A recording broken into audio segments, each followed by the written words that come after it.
Hey, how's it going? I want to make a short video here, starting in chapter 1.1, in particular with the emphasis on inductive reasoning.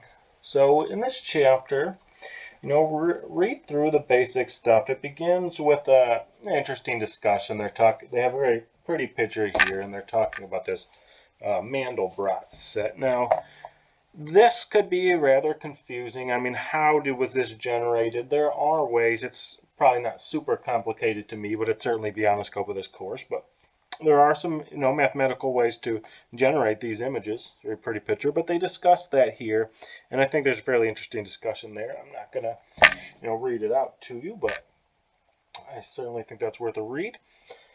All right, so the main emphasis here we want to focus on, I would like to focus on inductive reasoning. So I'm going to give this as a definition. Inductive reasoning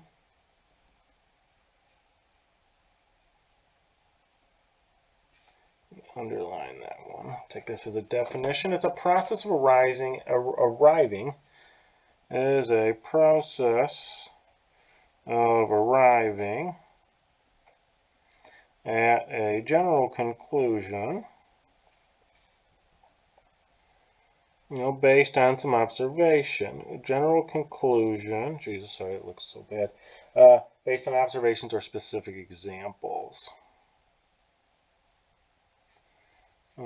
Observations or specific examples.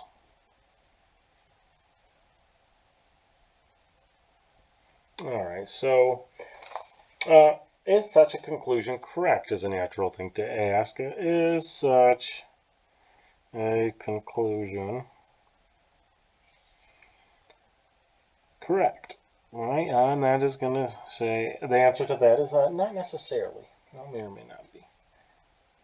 Not necessarily. I mean, it's as simple as how good was your observation? You might, make poor reasoning here. So we call the conclusions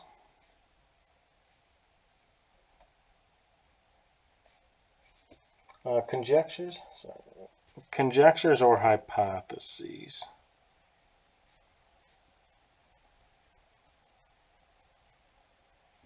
The word conjecture is one I use more than if you're familiar with any of these words. A conjecture is something that you think is true based on some observation, but it may not be true. All right, so, and let me make that a comma actually, which we may expect to be true from observation.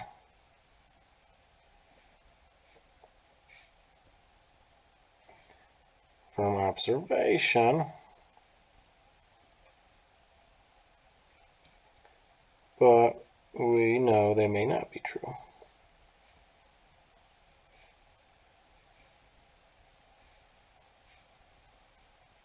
All right, so to make this a little more concrete, well, even before this, so a counterexample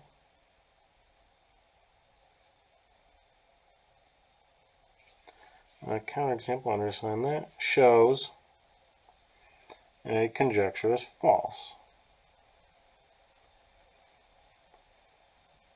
And that is an example for which that conjecture does not hold. Kind of, I guess, self-explanatory, but in general, with definitions, particularly in math, you have to take a little more care in how these things are defined. So, an example. So, let me start a question. This is example 1 in the text. I wanted to discuss it here. Is the sum of two, use the word two-digit numbers always a 3-digit number? And you might say that the answer is no. I think it's probably fairly clear the example is no. Why would you think the answer is no? You could probably think of an example, a counterexample, where that's not true, right? However, all right, examples let's just play along, because I want to use this. I think the answer to this question is pretty clearly no, but just to clarify some of these definitions that were just given. Examples like 73 plus 62 is what, 135. And I think of some 47 plus 68. Well, what is that? That's 115, I think, right? 60 plus 40, 115. May lead to the conjecture that they do. That the sum is a 3-digit number.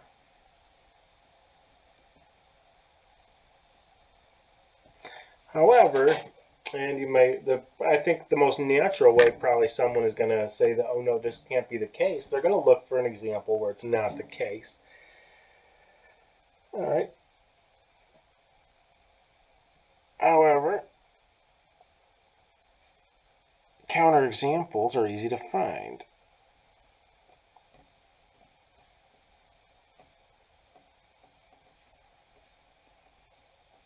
All right, for instance, I mean, notice that both of these two numbers were greater than 50 in each case. Well, actually not in that case. So you could make some general statement about that, but just for the question at hand, for instance, 13 plus 27 is equal to what? 30 plus 10 is 40, is a 2-digit number.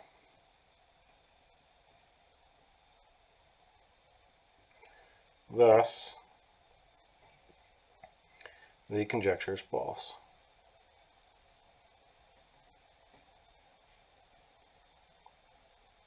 Maybe a little more clear, the conjecture that, the answer were yes, that sum of two two-digit numbers adds to a 3-digit number. Certainly not. Sometimes it does, but not all the time. So, I mean, you can maybe say, under what conditions is that, but we're not going to that's more of a number theory type of question. We're not going to get into that here, but the idea here was just to demonstrate the notion of a conjecture, or a hypothesis is another word you could use for that as well. All right, so other thing, let's look at inductive reasoning and pattern recognition.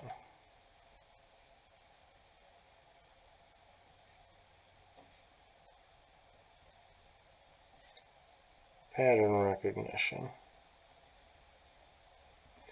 All right, so they give consider the sequence of numbers. In the text, there are several examples. I want to look at one in particular.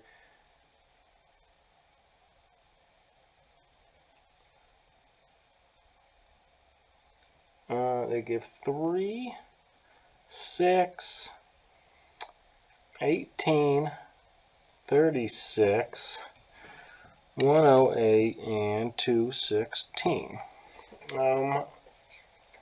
Can we find a pattern? Let me find a pattern.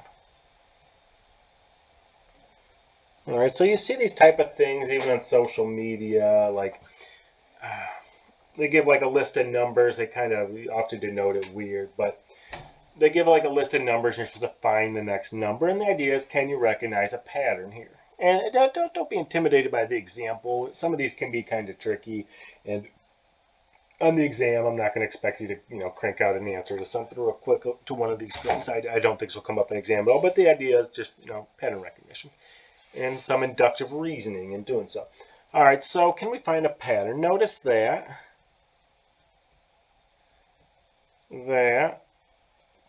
6 is equal to 3 times 2, right? And then 18 is equal to 6 times 3. So, and then what does that make? So that's the product of the two previous. No, there wasn't only 2. So yeah, you might look for some pattern. So 6, 18 also. what can we say? How does 36 relate to the previous number? 36 is equal to 18 times 2. And 108 is equal to, how can we relate to 36? 36 times 3. All right, so it would appear that this alternates between the, multiples of 2 and 3 of those previous. So it appears the pattern is to alternate between 2 and 3 times the previous number.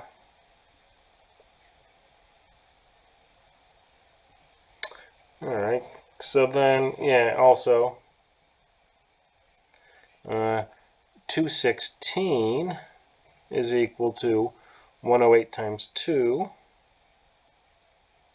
All right, so the pattern replicates. All right, so this pattern continues.